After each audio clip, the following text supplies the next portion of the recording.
పోయిన యేసుక్రీస్తు నామములో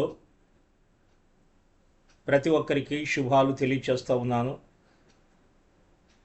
దేవుని మహాకృపను బట్టి ఈ శ్రేష్టమైన రోజులో మీతో దేవుని వాక్యాన్ని పంచుకోవటానికి ప్రభువు నాకు ఇచ్చినటువంటి ఈ శ్రేష్టమైన సమయానికి దేవాది దేవునికి నేను వందనాలు తెలియచేస్తున్నాను. ఈ వాక్యాన్ని వినుచున్న బిడ్డలందరికీ దేవుని ఆశీస్సులు కలగాలని కోరుతూ ప్రార్థిస్తున్నాను. దేవుని బిడ్డలరా, మనకు జీవమయున్న క్రీస్తు, మనకు జీవమయున్న క్రీస్తు. మూలవాక్యములో కొలస్సై 3:4 మనకు జీవమయున్న క్రీస్తు ప్రత్యక్షమైనప్పుడు మీరును ఆయనతో కూడా మహిమయందు ప్రత్యక్షపరచబడుదురు అని దేవుని వాక్యము మనకి తెలియచేయబడతా ఉంది. ఎంత గొప్ప విషయం! మనకు జీవమయున్న క్రీస్తు ప్రత్యక్షమైనప్పుడు మీరును ఆయనతో కూడా మహిమయందు ప్రత్యక్షపరచబడుదురు అని రాయబడిన మాట ఎంతో శ్రేష్టమైన మాట. వాక్య భాగాన్ని మనము ఆలోచన చేసినప్పుడు తిమోతి రాసిన మొదటి పత్రిక 5:6 క్రీస్తు మాత్రమే మనకు జీవం, క్రీస్తు కాక మరి ఏదైనను అది మృతము. వాక్య ఉద్దేశం, ఎవరైతే యేసుక్రీస్తునందు విశ్వాసముంచెదరో వారికి జీవము కలుగును అని దేవుని వాక్యం మనకి తెలియచేస్తూ ఉంది. యోహాను సువార్త 5:24-25 యోహాను సువార్త 11:25-26 ఉంది. మన జీవమునకు యేసుక్రీస్తు మూలాధారం. యోహాను సువార్త 10:10 ఉన్నది. ఒకటి, ఆయన మరణము ద్వారా మనకు జీవము కలిగెను. కొరింథీయులకు రాసిన పత్రిక 2వ పత్రిక 5:21 ఎందుకనగా మనము ఆయన యందు దేవుని నీతి జీవము అగునట్లు పాపమెరుగని ఆయనను మన నిమిత్తము పాపముగా చేసెను అని దేవుని వాక్యములో రాయబడినది. ప్రియమైన దేవుని బిడ్డలారా, మనం ఆయన యందు దేవుని నీతి అవటానికి పాపమెరుగని ఆయనను మన నిమిత్తము పాపముగా చేసెను.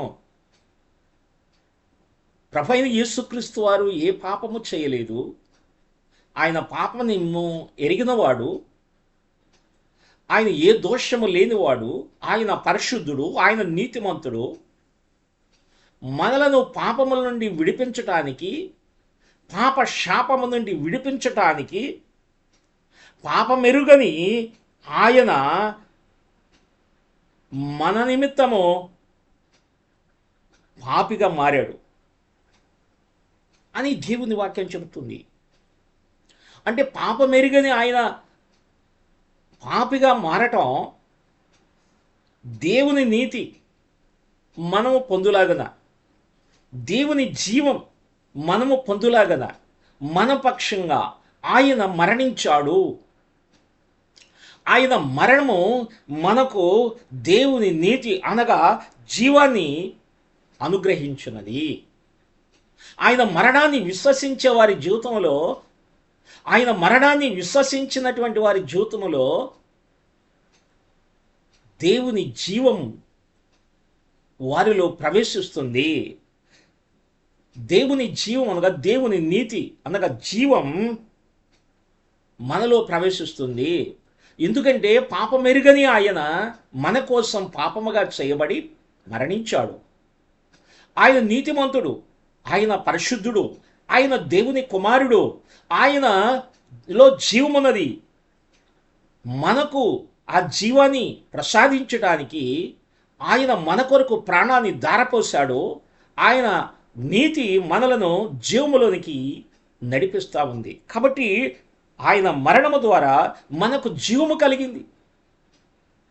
యేసుక్రీస్తు మరణము మనకి జీవాన్ని ప్రసాదించింది. ఎంత గొప్ప విషయం! జీవం ఎల్లప్పుడూ కూడా ఆయనతో జీవించేటువంటి ఆ కృపను దేవుడు మనకు అనుగ్రహించాడు. ఆయన మరణం మనకి జీవాన్ని ఇచ్చింది. ఆ జీవము వెలుగై ఉన్నది. ఆ జీవము శక్తివంతమైనది. ఆ జీవము నిత్యము ఆయనతో కలిసి జీవించడానికి దేవుడు మనకి కృప చూపించాడు. కాబట్టి ఆయన మరణము ద్వారా మనకు జీవము కలిగినది దేవుని వాక్యములో వ్రాయబడి ఉన్నది. ప్రియమైన దేవుని బిడ్డలారా, ఇంకా మనము దేవుని వాక్యము ఆలోచన చేసినట్లయితే, క్రీస్తును కలిగి ఉండుట జీవము కలిగి ఉండుట ఎంత గొప్పవండి విషయం! క్రీస్తును కలిగి ఉండుట జీవమును కలిగి ఉండుట. యోహాను రాసిన మొదటి పత్రిక 5వ అధ్యాయం 12వ వచనములో, దేవుని కుమారుని కలిగిన వాడు జీవము గలవాడు. దేవుని కుమారుని కలిగినవాడు, దేవుని కుమారుని యందు విశ్వాసం ఉంచువాడు జీవము కలిగినవాడు. ఎంత శ్రేష్టమైన మాట!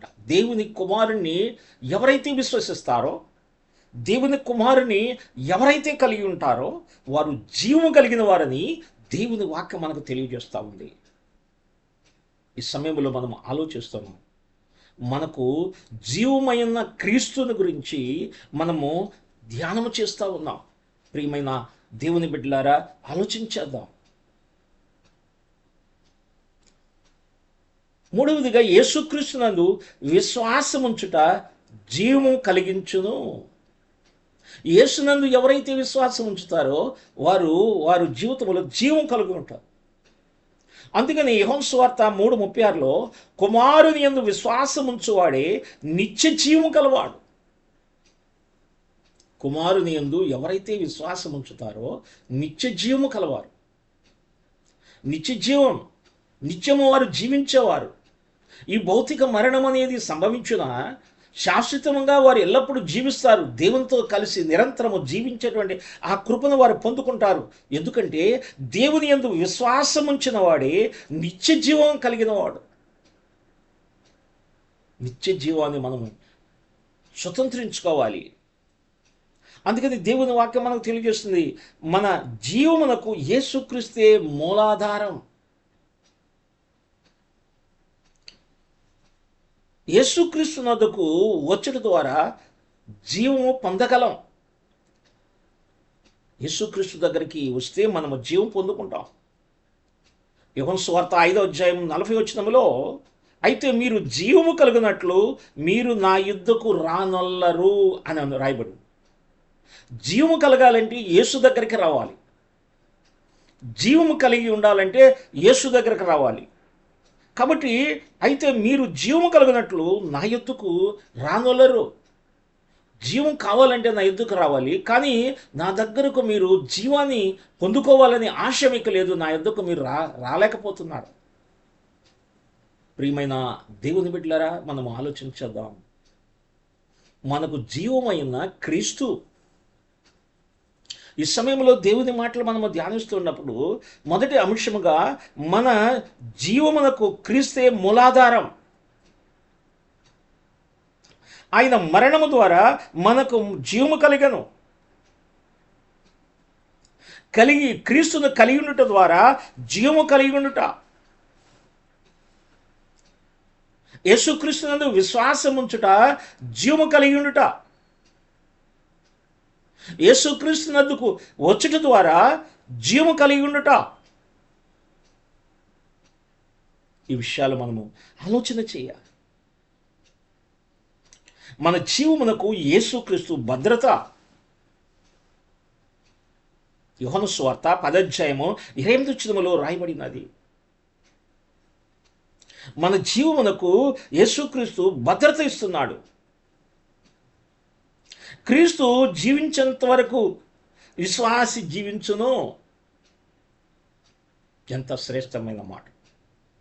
క్రీస్తు జీవించినంత వరకు విశ్వాసి జీవించును.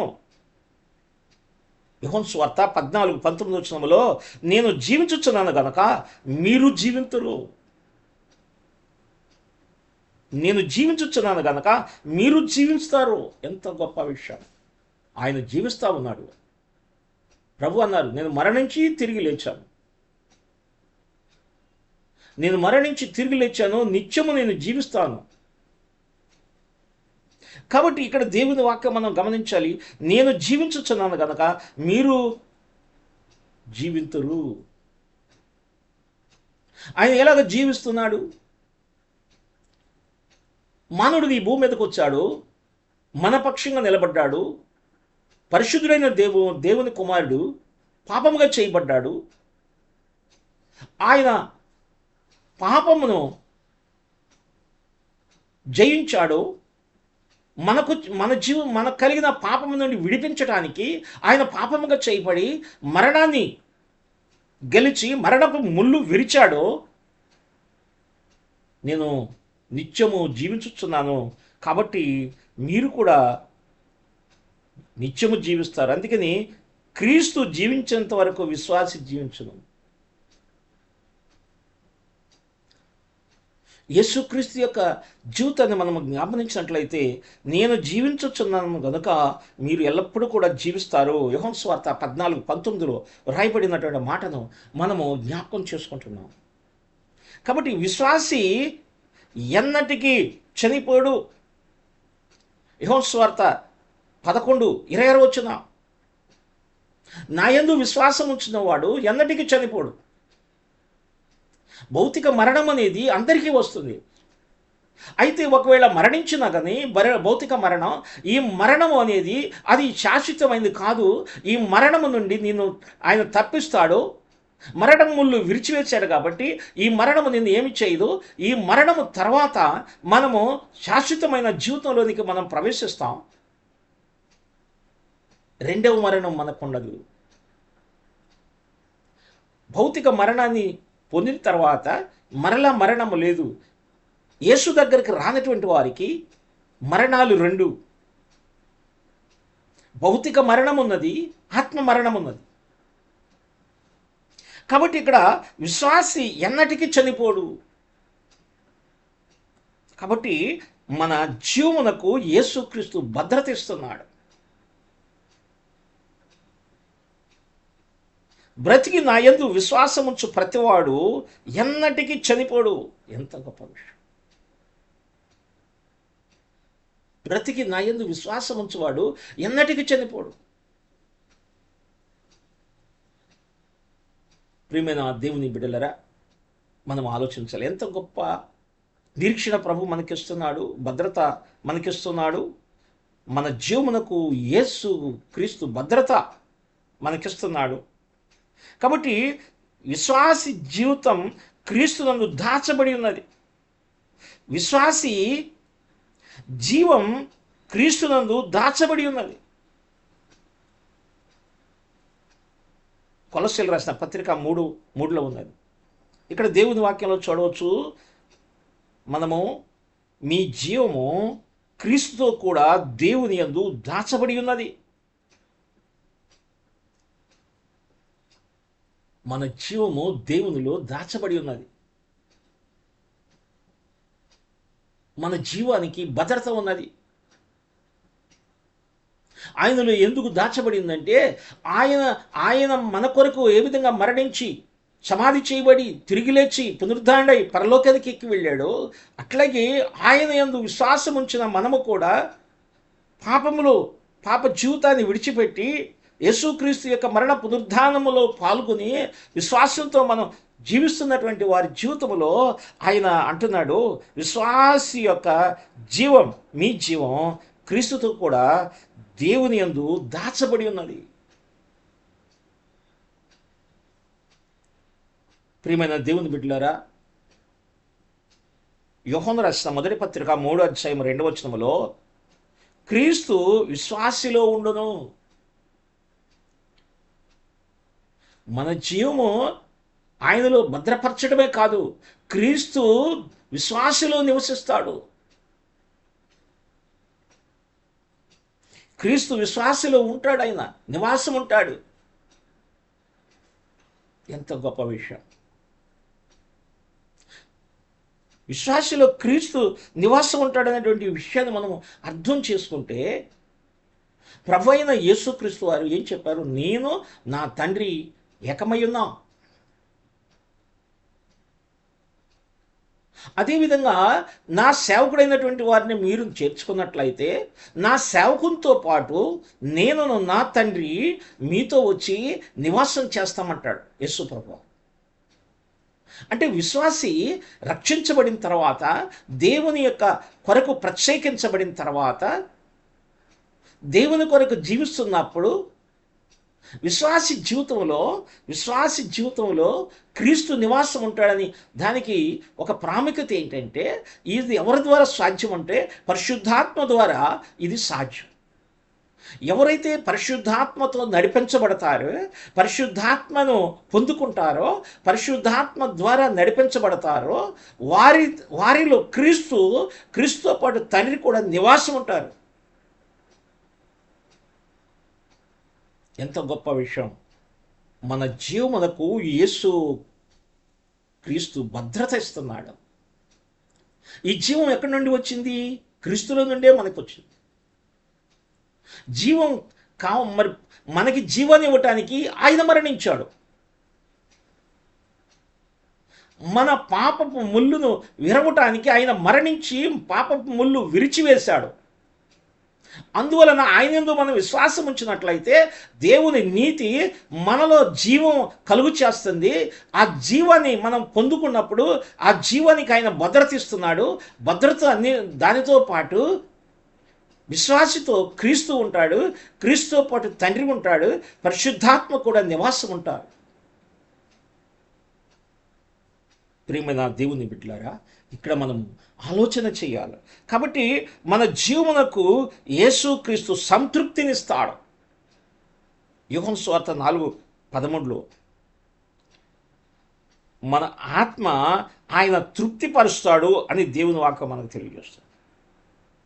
అంటే మన జీవమునకు యేసుక్రీస్తు తృప్తినిస్తాడు. కాబట్టి ఇక్కడ దేవుని వాక్యం మనం చూస్తే మన ఆత్మ ఆయన తృప్తిపరుస్తాడు. కీర్తనలు 107:9 63:3-5 మన అవసరతలను ఆయన తృప్తిపరుస్తాడు. కీర్తనలో 33వ కీర్తనలో మనకి తెలియచేయబడుతుంది. మనము సంపూర్ణముగా పునరుద్ధానములో తృప్తిపరచబడతాము. కీర్తనలు 17:15 ఉంది. పునరుద్ధానములో అంటే మరలా మృతుల పునరుద్ధానము జరగబోతుంది. యేసుక్రీస్తు ఏ విధంగా పునరుద్ధానుడిగా తిరిగి లేచాడో అట్లాగే ఆయన వచ్చే సమయంలో మృతులైన పరిశుద్ధులు, సజీవులుగా ఉన్న పరిశుద్ధులందరూ పునరుద్ధానము చెందుతారు. అప్పుడు ఆ పునరుద్ధానము ద్వారా సంపూర్ణముగా మనము దేవునిలో తృప్తిపరచబడతాం. ఆయన జీవము ద్వారా మనం తృప్తిపరచబడతాం. దేవుని బిడ్డలారా, మన జీవితమునకు యేసుక్రీస్తే మాదిరి. పేతురు రాసిన మొదటి పత్రిక 2:21 విధేయతకు మాదిరి ప్రభు అయిన యేసుక్రీస్తు.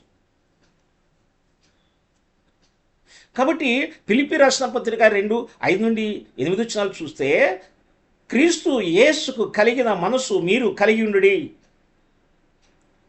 దేవునితో సమానముగా ఉండుట విడిచిపెట్టకూడని భాగ్యమని ఎంచుకొనలేదు కానీ దాసుని స్వరూపమును ధరించుకొని శిలువ మరణము పొందినంతగా విధేయత చూపిన వాడై తను తాను తగ్గించుకొనెను. విధేయతకు మాదిరి మన ప్రభువు. మన జీవితమునకు యేసుక్రీస్తే మాదిరి. యేసుక్రీస్తుని మనము అనుసరించాలి. రెండవదిగా పరిశుద్ధతకు మాదిరి. లేవికాండము 27:19-2 రోమీయుల రాసిన పత్రిక 12:1-2 నేను పరిశుద్ధుడై ఉన్నాను గనుక మీరు పరిశుద్ధులై ఉండుడి. పేతురు రాసిన మొదటి పత్రిక 1:14 నేను పరిశుద్ధుడను, మీరు పరిశుద్ధులుగా ఉండాలి. ఆయన చూపినటువంటి విధేయతకు మాదిరి ఆయన విధేయత చూపాడు మనకి. పరిశుద్ధత మాదిరి చూపాడు ఆయన. నేను పరిశుద్ధుడిని, మీరు కూడా పరిశుద్ధంగా ఉండండి. శ్రమలకు మాదిరి పేతురు రాసిన మొదటి పత్రిక 2:21 క్రీస్తు మీ కొరకు బాధపడి మీరు తన అడుగు జాడలందు నడుచుకున్నట్లు మీకు మాదిరి ఉంచిపోయెను. క్రీస్తు మనకు మాదిరి. క్రీస్తు శ్రమలు మనకి మాదిరి. దేవుని బిడ్డలారా, మన జీవితమునకు యేసుక్రీస్తు మాదిరి, విధేయతకు మాదిరి, పరిశుద్ధతకు మాదిరి, శ్రమలకు మాదిరి. ఆయన మనం అనుసరించి ముందుకు సాగాలి. ప్రార్థన. మహోన్నతుడైన దేవా, ఈ శ్రేష్టమైనటువంటి సమయాన్ని మీరు మాకు ఇచ్చినారు. పాపులము, అంధకారమైనటువంటి జీవితము కలిగినటువంటి మమ్ములను మీ యొక్క మరణము ద్వారా మాకు జీవాన్ని ప్రసాదించి, మిమ్మలను విశ్వసించడం ద్వారా, మిమ్మలను వెంబడించడం ద్వారా, మీ యందు విశ్వాసం ఉంచడం ద్వారా మా జీవితంలో మీరు చేసిన కార్యాలను బట్టి మీకు వేలాది స్తోత్రాలు చెల్లిస్తున్నాం. ఈ మాటలు మేము ఆలోచించడానికి, అర్థం చేసుకోవడానికి సహాయం చేయండి తండ్రి. మీరు మాకు జీవాన్ని ప్రసాదించారు. మీ మరణము ద్వారా మాకు జీవాన్ని ఇచ్చారు. ఈ జీవం మీలో భద్రపరచబడింది. మీలో భద్రపరచబడటమే కాకుండా విశ్వాసలో మీరు నివసిస్తున్నారని మాకు భద్రతనిస్తున్నారు. మేము మీ అడుగుజాడల్లో విధేయత కలిగినటువంటి వారిగా మేము సాగిపోవటానికి, పరిశుద్ధత కలిగిన వారిగా మేము సాగిపోవటానికి, మీ శ్రమలను మాదిరిగా అనుసరిస్తూ మేము సాగిపోవటానికి మీ కృప మాకు అనుగ్రహించమని, విన్న మాటలు ప్రతి వారి హృదయములలో ఫలింపచేసి ఆశీర్వదించి అభివృద్ధి పరచమని, ప్రతి ఒక్కరిని మీరు స్థిరపరిచి బలపరచమని యేసు నామములో అడుగుచున్నాము తండ్రి. ఆమేన్. తండ్రి యొక్కయు, కుమారుని యొక్కయు, పరిశుద్ధాత్మ సహవాసము సన్నిధి దేవుని మాటలు వినుచున్న బిడ్డలందరికీ తోడుగా ఉండి నడిపించునుగాక. ఆమేన్. ఆమేన్.